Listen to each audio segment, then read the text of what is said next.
All right, welcome to the Explainer. Today, we're basically detectives. We're opening a case file on a group of invisible gases that are, well, actively changing our world. So let's follow the evidence, shall we? So, at the heart of this whole investigation is one huge question. What is actually warming our world? To figure that out, we've got to follow the clues, and that means starting right at the scene of the crime. Okay, before we start pointing fingers and naming any suspects, we really need to get the lay of the land. We have to understand the environment where this is all going down, Earth's atmosphere. Think of it as our planet's essential protective blanket. And right off the bat, we need to clear something up because it's super important. We are talking about climate, not weather. They are not the same thing. Weather, that's what's happening outside your window right now. Maybe it's a sunny Tuesday. But climate, that's the big picture, the pattern over decades, like living in a hot, semi-arid region. Our case isn't about one sunny day, it's about a long-term shift in the whole system. So what's stopping our planet from just being a frozen rock, hurtling through space? Well, it's this totally natural process called the greenhouse effect. It's basically Earth's built-in thermostat, and honestly, it's so critical that without it, life as we know it just wouldn't be possible. And the way it works is surprisingly simple. Here's the breakdown. Step 1, sunlight comes in through the atmosphere.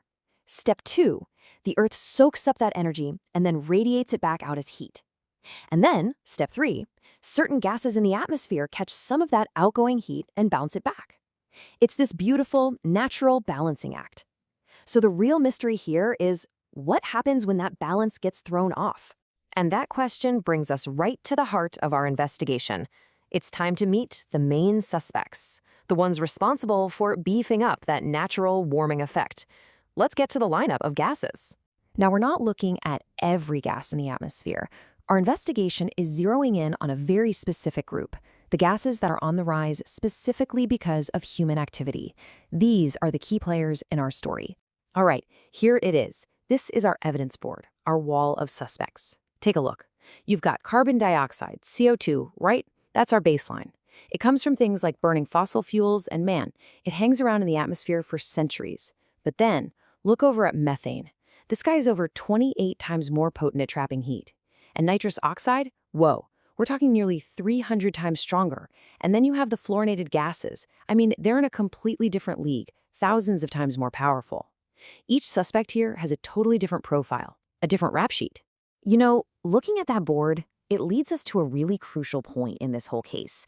It's obvious that not all gases are created equal when it comes to trapping heat. We have to dig deeper into just how powerful each one really is. So how do you even compare them? Well, scientists have a tool for that. It's a metric called global warming potential, or GWP. Think of it like a power ranking for these gases. It measures how much heat each one traps over a 100-year period, all compared back to our baseline, CO2. And this right here is where the evidence gets, well, kind of mind-blowing. It turns out that some of the gases that are less common in the atmosphere pack an absolutely unbelievable punch. Just look at this number, 23,500. That's the power of just one industrial gas, sulfur hexafluoride, compared to CO2. Let that sink in for a second. A single molecule of this gas has the same warming effect as 23,500 molecules of carbon dioxide. It's just staggering. But here's the thing. Potency isn't the whole story. It's like knowing how strong a suspect is, but not how often they're at the crime scene. We also need to see the actual warming influence each gas is having right now. And for that, investigators use another clue, radiative forcing.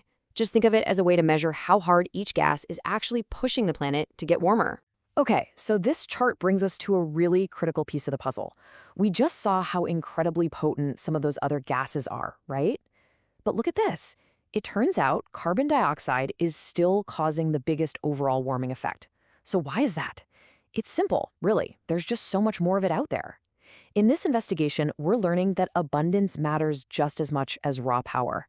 So, we've identified our suspects, we've weighed their power, we've seen their influence. Now it's time to look at the consequences. Let's pull up the global impact report. And the evidence here is, well, it's written all over the planet. We're seeing clear, large-scale effects. We've got rising global temperatures, which are causing glaciers and ice sheets to melt. That, in turn, is causing sea levels to rise.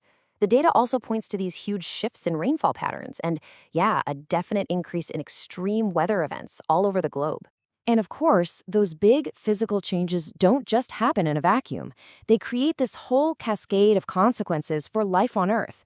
As temperatures change, animals are losing their habitats. In the oceans, all that extra CO2 is causing acidification, which is just devastating for coral reefs and shellfish. And on land, everything is being affected, from the growing seasons for our plants to the health of our crops. So, all of this evidence brings us to the conclusion of our investigation. It's what we're calling the case for understanding. After looking at all the suspects and their impacts, what's the final verdict? After reviewing all the evidence, the suspects, the potency, the global impacts, the conclusion is pretty clear. The warming we're seeing today is happening faster than at any other time in recorded history. And the main driver? It's human activity. Things like burning fossil fuels and deforestation, which release these gases into our atmosphere. And you know, that's exactly why we put this case file together. Because when you're facing a problem this big, this complex, we all have to start from the same set of facts. It's about understanding what these gases are, how they work, and the real impact they're having. So I'll leave you with one last question to think about. Now that we've gone through all the evidence together, what's the one single fact that surprised you the most? Because the more we understand, the clearer the whole picture becomes. Thanks for joining the investigation.